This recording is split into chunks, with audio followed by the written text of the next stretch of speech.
Oh, that's great.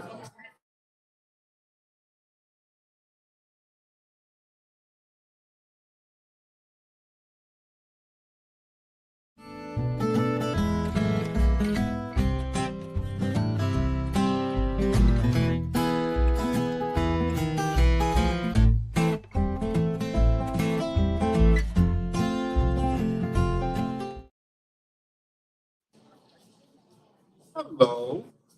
Welcome to Inventors Brewpub, Fort Washington.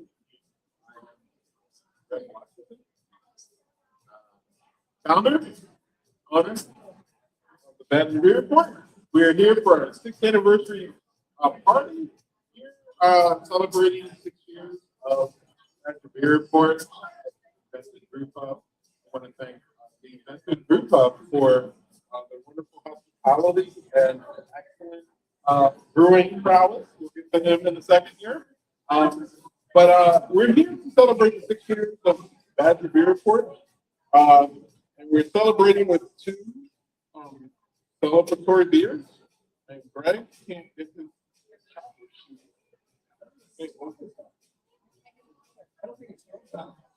It's on. Yeah. Well, you can't hear it, but so yeah, I want to thank everybody who's here. We are thrilled to celebrate 6 years with Inventors. We want to thank Trevor and everybody here at Inventors for your hospitality.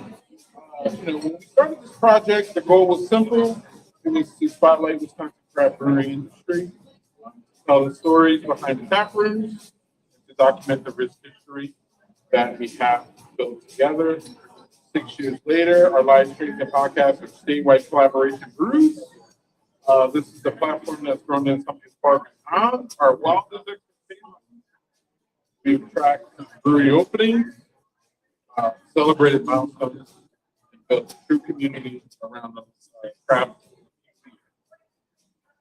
Of course, a milestone like this is not reached alone. I want to give a massive shout out to our crew, Baton Beer Report, Joel, Chris, Landon, Kelsey, Garth, Bill, Trevor, Kyle, J.G., Silent Assassin. All of y'all have been brilliant contributors, and I want to thank you personally. Without you, this would not happen. Your dedication to telling these stories represents the absolute heartbeat of food. This is the time for me to acknowledge our special moment for our collaboration friends. Shout out to Gathering Places, Joe, who we just called earlier today. Deadbird Brewing in Milwaukee. Of course, a wonderful host this evening. We'll turn around the camera so y'all can see this beautiful place, the marina. It's a really beautiful place. I also want to send my deepest gratitude to Vault 202 and our amazing class of 25 collaborators. I'm going to name them all. Sorry, y'all have to go through this. Brewdome, Tailwinds, Lombardi Brewing Company, Bobcraft, lastly Brewpub, Bolton Junction, Fond du Lac Brewing, and St. Francis Brewing. All new breweries in 25 who collaborated with us to share their stories and get the word out. Your willingness to jump in and work with us means the world.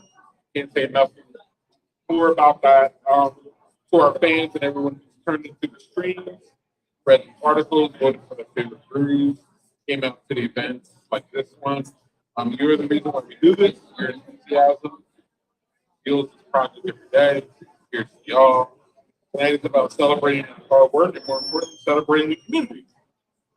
We have an amazing evening lined up for you, including fantastic keynote speaker, Pat, who will be talking to you shortly.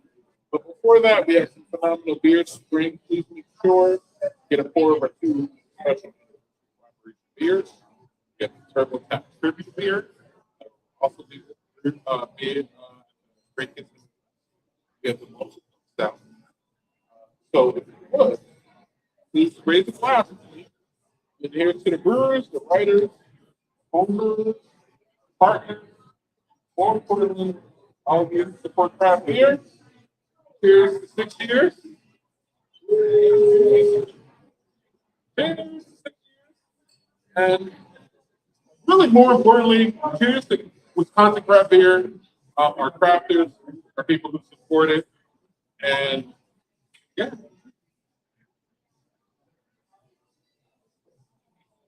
Joel, the director of brewery operations and research for Badger Beer Port, and the author of Flights Across America, my good friend and colleague, Joel Guy. Yeah, you may hear my voice a little bit bigger. I tend to project a little bit more, so sorry for my mic. But I am here to talk more about where we are headed, because this has obviously been a project that has evolved a lot since I came on. But now that 3 years? 3 years, I believe. After I moved home, traveling, visiting breweries all over the country, and now getting to focus on Wisconsin. This last year has been very eventful, as Greg already talked about with our collabs. We have even more of that coming down the pipeline, more content, more video content, more interviews. Our passion for Wisconsin craft beer is really what drives this entire project. We love sharing the stories behind these beers, behind these people. And we really feel that we are the people that are, best suited to do this. There is no one else out there that is currently covering the craft beer scene the way that we are. And that is why we are trying to really push forward these stories, this coverage, and we are looking forward to seeing where this all goes. We have a lot of things that we are currently working on behind the scenes, some different pathways that we are exploring. But no matter what, we just want to make sure that no matter how our coverage is going, that our passion for these local breweries shine through, whether it is the New Glarus and Lakefront of the world, or whether it is your local Brewpub that you can only get in the tap room. We care about each and every story, whether it's big or small. We are the place you can go to, be able to get information on them, follow along, whether you are in Superior or Milwaukee or La Crosse, any part of the state. And that passion is what drives us forward. I know Greg has already talked about how many places we have gone to and continue to visit. And we do that because we care about these places and we care about sharing them with you. And so make sure that you check out our Patreon, where we are doing even more coverage and covering even more stories, more with the newsletters and video content. Make sure that you are following us on YouTube and Facebook, wherever you do social media, because no matter what, we will be there. We will be sharing these stories, and we look forward to seeing what the rest of 2026 and into 2027 will all include for Wisconsin craft beer. So, as I always close with our podcast, whether it is where you are visiting or where you are living, be sure to drink local everywhere. Cheers, everybody. And I am now going to pass it off to Matt. And we will be changing. This again is live, and we are, this is not the, CBS nightly news. So you have to bear with us as we kind of change a couple angles here. You get what you pay for, is what I'm trying to say here. Give us 1 second. We're going to set up Matt here, and y'all going to learn about the turbo tap and everything about that goes about to change the screen here. So, Am I coming over there? yeah, let's take it. Yeah. So, little stage direction. We're set here. So give us the presentation.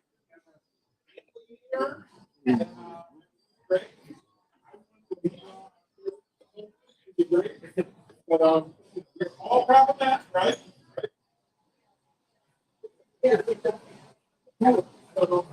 Oh, okay.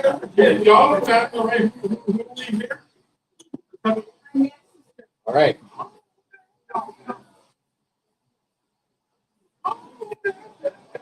Yeah, we're proud. And we need to give Matt one of the mics. There's There's a mic on the table there for Matt. Yeah, yeah. Ready to go. Yeah, we go. All right. There you go. Am I supposed to? Oh, did I just turn? I hope I didn't turn this off. Still have one. I think it worked. Yeah, it's yeah, that's It's funny, my son who is on YouTube knows how to use it. There we go. Is that working? Yep, you All can right. see it right here. Yep, All you're right. good. I just pinned it on as a lapel. Yeah, that's what it's designed to do. All right. So you did a little intro talking about TurboTax. So I'm here. I'm honored to be here tonight for the launch party of the Laminar Flow Pilsner, one of the best drinking beers I've had in a long time. So if you have an opportunity to come by Inventors Brewpub and try some, I would highly recommend it. Highly sessionable, great, smooth. I will be drinking it all night. Laminar Flow Pilsner is named after laminar flow, which was one of the key engineering principles for the TurboTap. The TurboTap is an invention I co-invented a number of years ago, 25 plus years ago, with some friends of mine. And I want to take you through a little bit of a story around how the invention came to be. So the original inspiration was on a place that's near and dear to many of us, the Wisconsin Union Terrace. If you've ever been out to the terrace on a warm summer night, you'll know that it's lovely weather, great company, great bands, but long lines for beer, at least back when I was a college student. And so that was really the inspiration, waiting in a long line for a draft beer. It was taking 10 minutes, 20 minutes, 30 minutes, and I just sort of got to thinking, well, there's got to be a better way. And I was noticing it was taking them over a minute to pour a pitcher. And so that was really the inspiration for that. Fortunately, around that same time, there was an invention contest on the UW-Madison campus, right here. And so we entered this fledgling idea for the TurboTap into this contest, and it took first place. We won $10,000, the first prize. And back then, this is a long time ago, things didn't really go viral the way they go viral today. This was about as viral as you could get. So we had a little article that appeared on the front page, or the front page of the life section of the USA Today. And then later that evening, let's see if this will actually work with the video here. Having lived at both the University of Wisconsin Engineering Center, won first prize for inventing a faster beer pack to make beer flow out of the cake 3 times faster.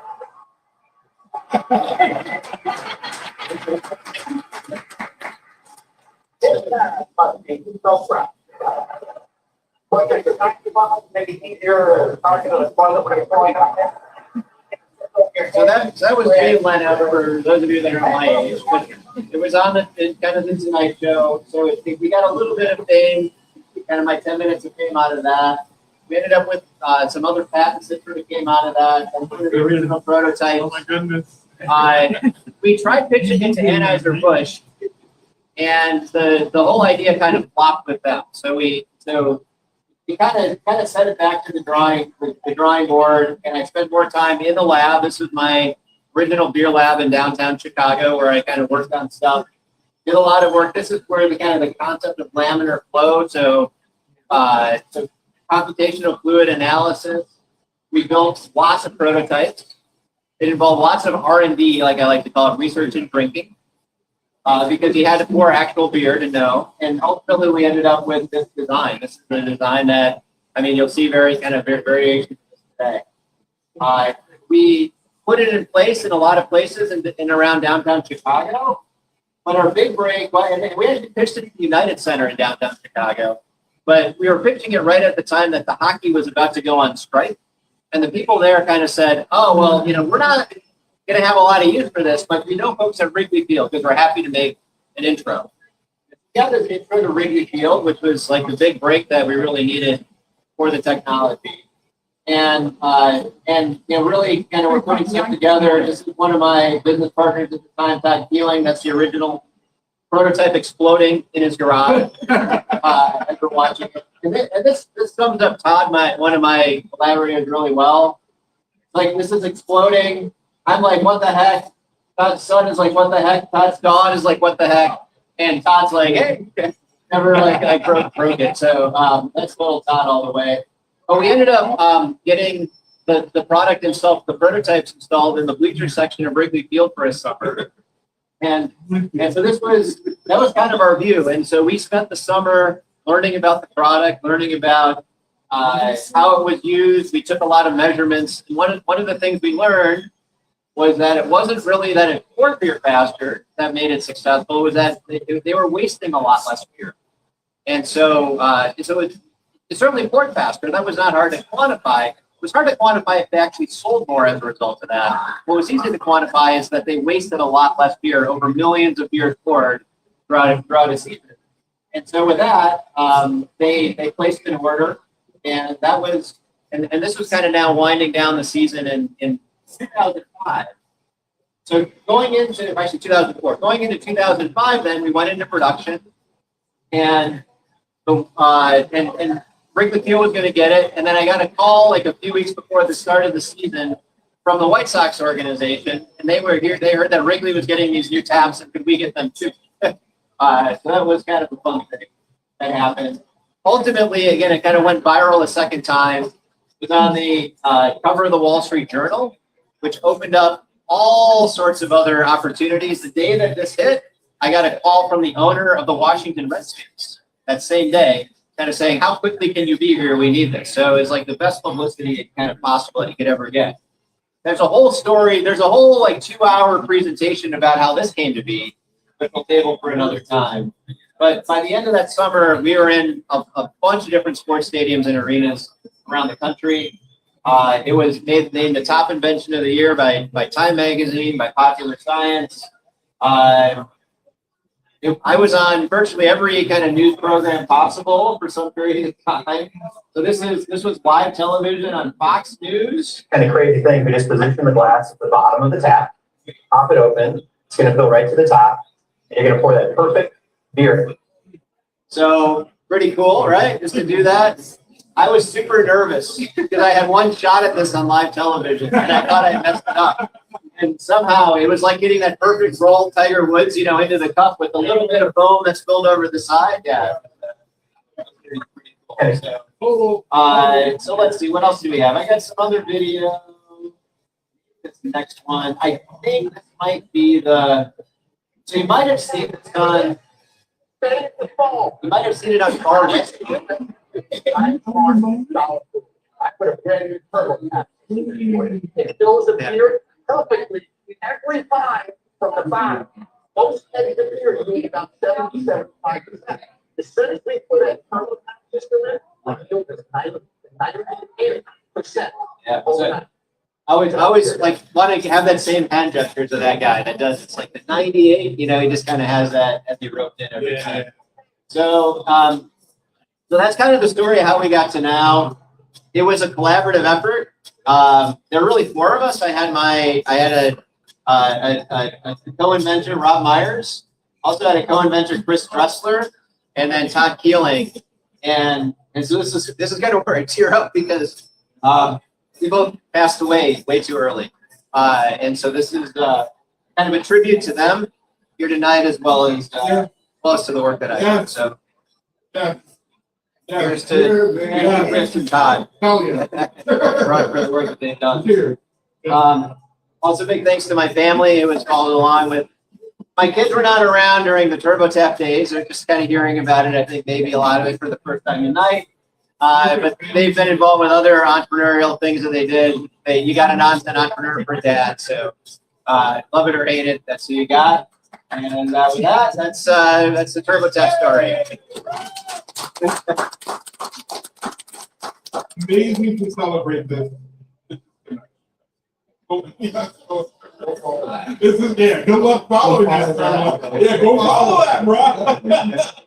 All right, and I have and now we have a all of that, which Thanks, Matt. go ahead and good luck. Well, that is a tough act.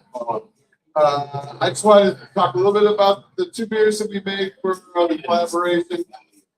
Greg and Joel both came to me and wanted to do something for the 6th anniversary. So we originally started talking about an all Wisconsin Pilsner. We were particularly interested in highlighting how cool it is to have inventors in a more modern era as part of our here. So all our stuff is old, and whatnot. So sure we'll have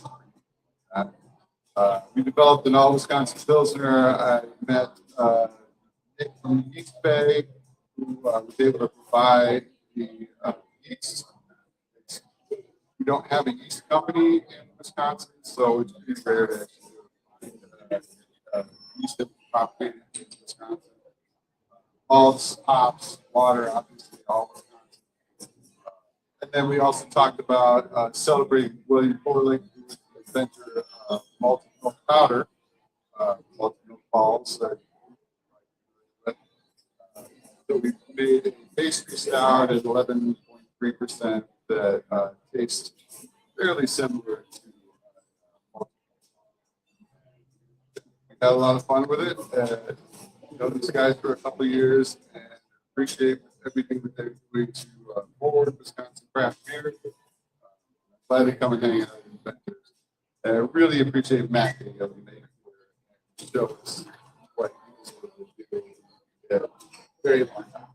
So thank you very much. Appreciate it. Cheers.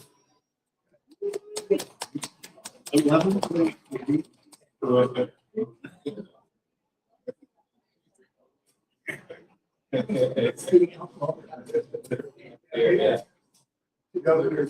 it's like celebrating for that.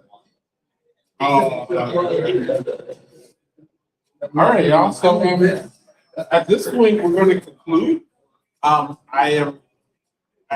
couldn't give enough gratitude to Trevor for enabling all this conversation. Obviously, Matt, for not only your invention, but you coming here and celebrating what you've brought to the industry. I'm glad to see that you love it and you embrace it, if that makes sense. You've made probably a bigger impact than you maybe even know, but that's kind of happened. That happens with inventors where you invent something and I kind of feel that way a little bit about Bad Beer, where you invent something and you don't ever maybe understand the full repercussions. You know what I mean? Because there's so much out there. But shout out to Matt, the original inventors of Turbo Tap. And on that note, we're just going to end it. It's been a great 6th anniversary. I want to thank Trevor again for everything. I want to thank Matt and his family who was here to celebrate this. And hopefully we see Laminar at the Terrace where it should be, y'all. What's going on? What's going on, Bill? You have anything else before we yeah, so hopefully we can have Laminar at the Terrace, which we are working on. But outside of that, again, just full thanks. And thank everybody. I don't know, I'm not really good at this moment. I can talk in front of a camera, but yeah. So that's it. Thank you everybody for being here. And we are thankful for both past, present, and the future of Badger Beer Report. And we look forward to sharing these beers with everybody moving forward. Cheers, everybody. Look at that. Look at that guy came in.